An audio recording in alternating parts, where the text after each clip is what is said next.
mirrors a recent movie that was made called Michael Clayton starring George Clooney.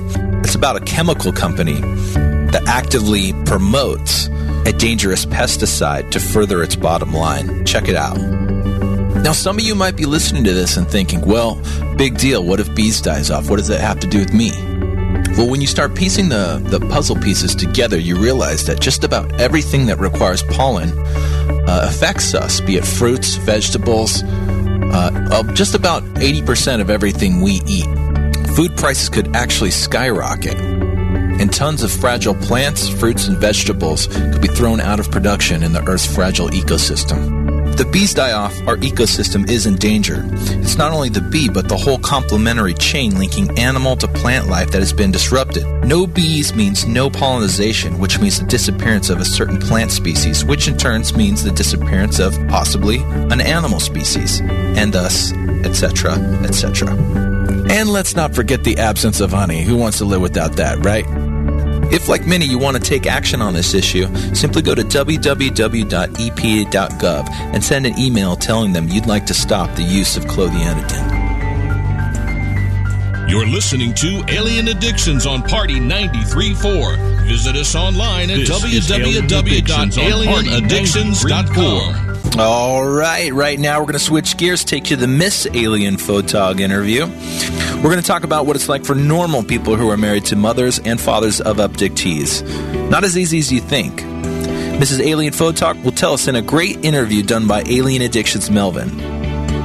All right, I'm Melvin here with Mrs. AP. Mrs. AP, how are you doing tonight? I'm doing great. How are you doing, Melvin? Oh, I'm peachy like normal. A little upset. It's raining here, but it could be worse.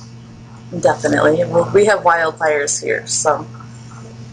Yeah, I'm in that area too myself, but since it's still winter, no worries. Well, that's good. How did you and AP meet? Well, we met in an AOL chat room 9.5 years ago. You know, you're not supposed to talk to people in chats. I know. And give out personal information. Makes me wonder. Yeah, no, we talked one night, and at the end of our conversation that night, we both said, okay, we can't talk to each other again, because there was something, and we were both involved in other relationships, and we just said, thank you, that was fun talking to you, but we can't do this again. And both of us said goodbye that night, and then after that, at the same time, both of us could not stop. When you talk to somebody, you have some certain connection, no matter what the hell's going on. Wait. You gotta remember who you're talking to. Sorry. Okay, so for those of you who don't know, real quick, Melvin, things with me and women, it goes south extremely fast. So, yeah. Okay, continue. Sorry about that. But we were involved in different relationships where we should not have been talking to somebody that we had that level of connection with. We didn't talk about anything sexual that night or whatever. It was just normal, hey, how you doing? Well, that's no fun at all, man. No. Oh, shut up. It's supposed to get steamy. No. Not the first night. So, what you have for dinner? Yeah. Well, I had some broccoli.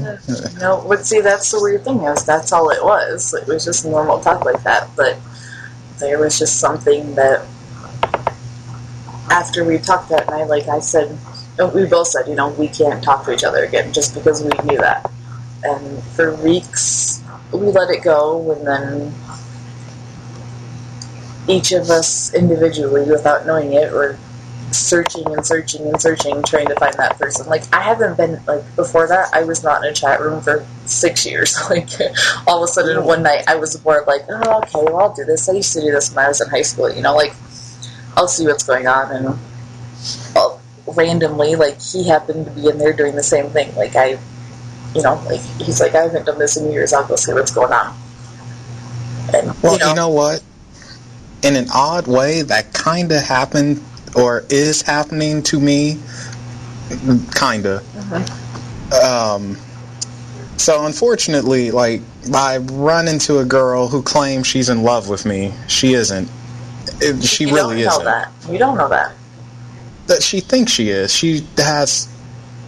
I don't want to sound mean, but the girl has some issues. Okay, well, I've talked to you, and I know that you're a very nice man and very sympathetic and, just an all-around good guy. So I can see where she could absolutely see why she's in love with you. So, yeah, boy, that one, it's a toughie, I tell you. I just want to play a little online golf game to get rid of stress. But hey, you know what? I can finally say, yep, this girl, she was in love with me. Yeah, baby. Are you playing the Tiger Woods game? No. This is just a random online free golf game. Gotcha. So I told AP about it, but the problem is the characters are like anime-ish, and we know how that works out with the anime language, as he calls it. Yeah, and AP, it doesn't work out good. It involves a on the keyboard and him just typing enter. Like, he has no idea. But he's been trying to use the smiley faces, and he's like, do I do that right? And I was like, you can't say that after you put that up. Like, he's such a nerd. This is what nobody understands. Like, I love him to death, but he's... sorry, well, now, everybody. Real correction, quick correction, excuse me. I'm a nerd. He is what you would call a dork. Okay. Unfortunately.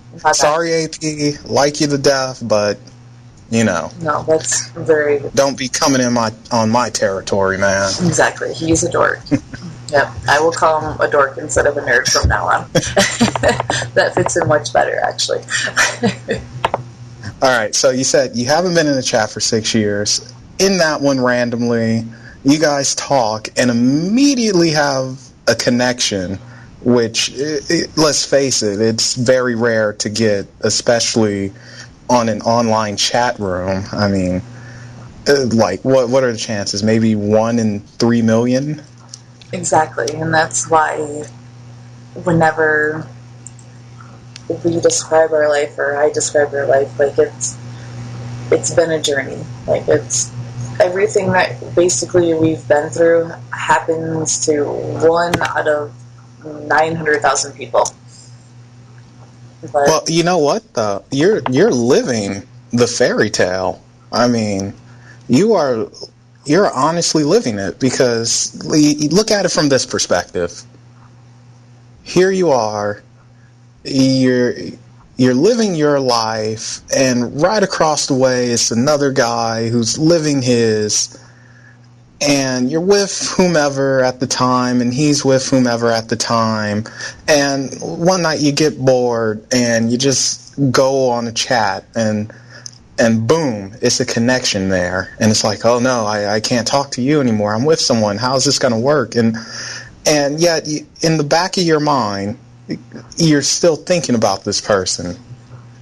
And I don't know if you believe in the universal law of what goes around comes around, but thinking about them, is just drawing him closer in an odd way, until eventually the connection happens, the physical connection of you meeting face to face and just saying, hi, I'm such and such, and I'm me, Yeah. So, and it's stuff romance novels they're made from. Oh, yeah. No, it's funny, because it's like, people are like, oh, you met online. It's like, no, we didn't meet online now. Like, it's semi-okay for people to do, or, like, acceptable for people to do. Like, we did it 9 years ago. Like, when this was before eHarmony and... Oh my god, way before all that. Match.com, Plenty of Fish. I'm a single guy. I know these things. Yeah, go ahead. Name them all. But, yeah, no, it was way before all of that. Like, it was when it was not acceptable to do that. And, like I said, there was... I don't know. I mean, like... I had more of a connection with him than... After talking to him that night, than I've had a connection